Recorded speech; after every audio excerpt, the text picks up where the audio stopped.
Welcome. All right, today we're gonna be talking about My FitnessPal. This is an app that just about everybody knows about. Most of us watching have probably tried or know somebody who has used or tried this app out. Now here's just some basic guidelines that you could probably use to enhance your experience with the My FitnessPal app. Here's a reason why you would be using it. My FitnessPal is amazing for tracking your food, okay? Whether you're macro tracking or whether you're counting your calories. Now, this is my personal opinion. Here's what I don't recommend it for. What the app will tend to do is account for your exercise.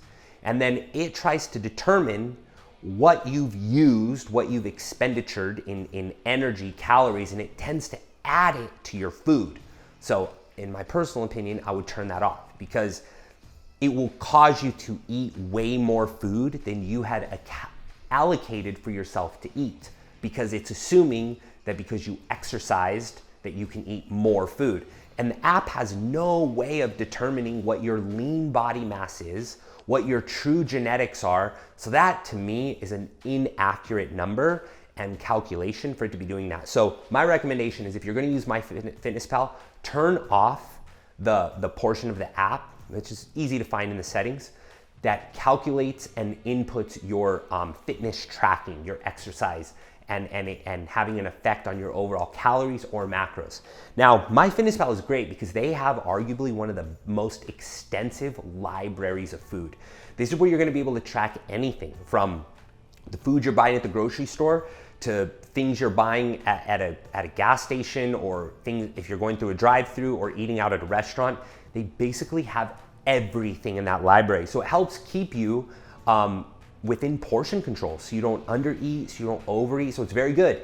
Even if you're eating bad food or even if you're eating good food, it keeps you from undereating and overeating. And if you're going a little deeper in that, it keeps you within your macro ranges, your proteins, your carbs, and your fats. Another tip that I would recommend, which is really cool about My FitnessPal, is you could duplicate your days, or you can save your recipes. So let's say you go and there's something that you eat all the time, right? That maybe you get at the grocery store or whatever the case may be. You can save those instead of inputting them individually and having to measure again and putting the ounces. You can save those recipes and you could duplicate and use those recipes at a click of a button. You could also, if you're very consistent and you're very routine based and you have a strict routine and you're pretty much eating the same thing every day, you can take one day and duplicate it into the next, right? Because you're probably gonna eat roughly the same foods, and then you could remove some of the foods and replace them with something else. So you could stay within your calorie range or your macro range or whatever the case may be. My FitnessPal is a very good app. It informs you, it's educational. It brings awareness to what you're eating, even if it's good, even if it's bad. The key, the foundation of it all, no matter what diet you're on, is understanding your body's portion control. That is the secret. How much you need to be eating every day from an overall consumption, okay?